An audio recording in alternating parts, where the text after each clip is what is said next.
Mr. Abdul Wahid Khan, Pat Morris, member of the panel, and all the participants.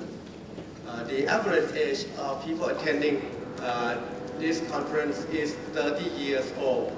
I am 72 years young. Well, it's in the mind. If you think you are old, you behave like an old person. If you are young, then you can still work 16 hours a day, 7 days a week, like myself. I'm new to this Power of Peace. This is the first time I joined the press, but I think I'm ready and willing to help contribute to the progress of Power of Peace. So let me tell you something about my organization. It's the College of Internet Distance Education. This is rather brand new college in Thailand. I drafted the law to allow e-learning to be carried out in Thailand. It took me 3 years to convince 5 ministers and the Prime Minister to get the law passed. Now we have the PhD in e-learning methodology, which if you search in Google, we have 5 entries on the first page of Google. We have students from US, Canada, UK, Australia, New Zealand, and 30 countries altogether. The students do not have to come to Thailand at all. They do everything through Skype, through the internet. We see each other every week. The first person who graduated was from Iran, the second will be from the United States, and the third will be from Canada. So I think we should use e-learning for the Power of Peace. There are a few programs in the world, but none of them is in the e-learning form. Actually, 2 years ago, I got a grant from the Thai government for $200,000 to implement 18 courses for SME, small and medium enterprise. We call it ESME University. So perhaps we could set up UNESCO Power of Peace E-University and put all the courses in there. In our ESME University, we have 2,000 new students per month.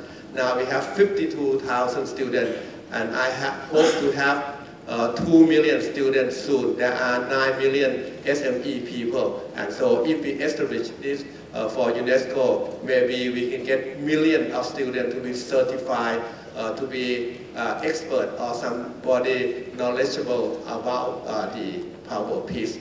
There is another interesting course that we have implemented is how to sing for people waiting to die. There are a lot of people waiting to die on the hospital bed. They have AIDS, they have cancer, and in the past they just worry and wait until they die. Now we have the course on the internet. The patient himself, the family can turn on the internet and start to sing. Now we have 10 songs by the Royal Thai Navy Orchestra, and it seems to be going really well. So we are looking for something new, something exciting by use of the internet. I myself used the internet when it was born in the US 40 years ago. At that time, I was director of graduate studies in computer science at the University of Missouri, Columbia. I got a chance to connect my terminal, which was a typewriter, through the internet. When I type something in and the internet type out, I have to roll the bar up to read and then roll it back. So me and my friend laughed at the internet.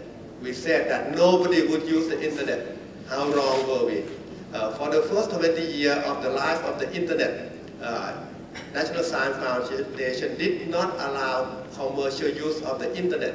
It's used only by the military and the researcher. But after 20 years, NSF allowed business to use the internet. Now it is said that if any business is not planning to use the internet, that business is planning to be out of business. There have been surveys in the United States and Canada. More than half of the youth said that if they do not get to use the internet, their life is worthless. They rather die than live. We are not that crazy around this part of the world yet, but there are people who depend on the internet, who use the internet every day, and I'm sure we can use the internet for the benefit of this Power of Peace. Actually now there are 49 countries with more than 50% penetration of the internet. For the first 40 years, we get 1.6 billion persons on the internet. But in the next maybe 5 years, we get another billion. And eventually, I am sure most of the people in the world will have access to the internet. So then it will depend on the mass media, what they put on the internet. Right now, anybody can put anything on the internet just by the computer connected to the internet. For example, the US military have 3 versions of their report. The first version is for the public, what they want the public to know. The second version is for the government. And the third version is for the people in power in the military.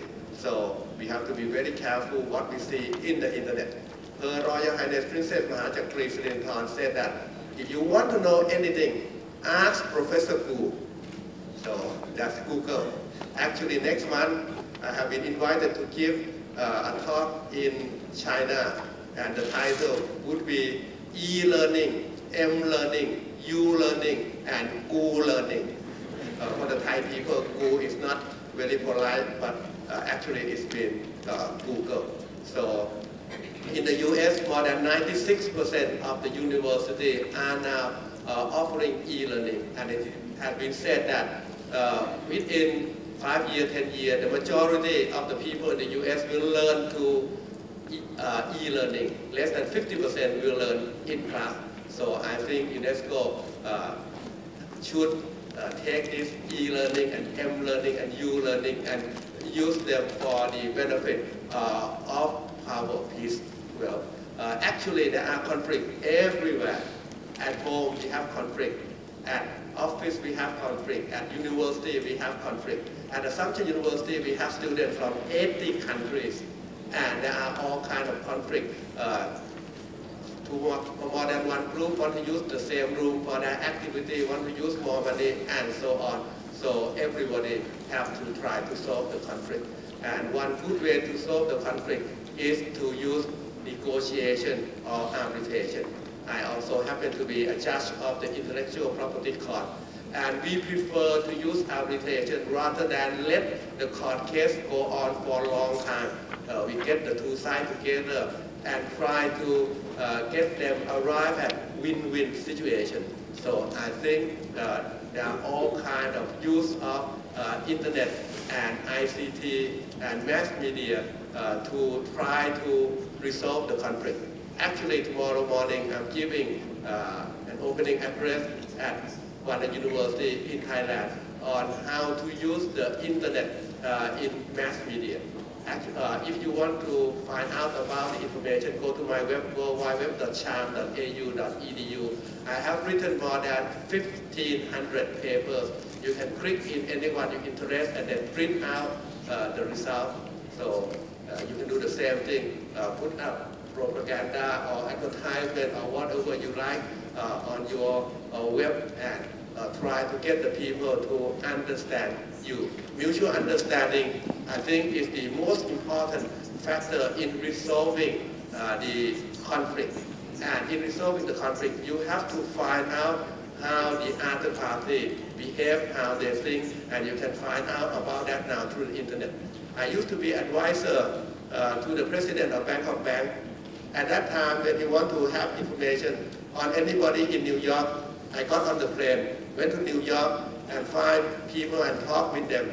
Now, if you want that information, go to Google, go to Facebook, go to all kinds of social network. You can get all the information you need to prepare yourself to negotiate, to arbitrate, and so on. So I think for the beginning, I will end at this point. Thank you very much. Thank you very much. Now, Mr.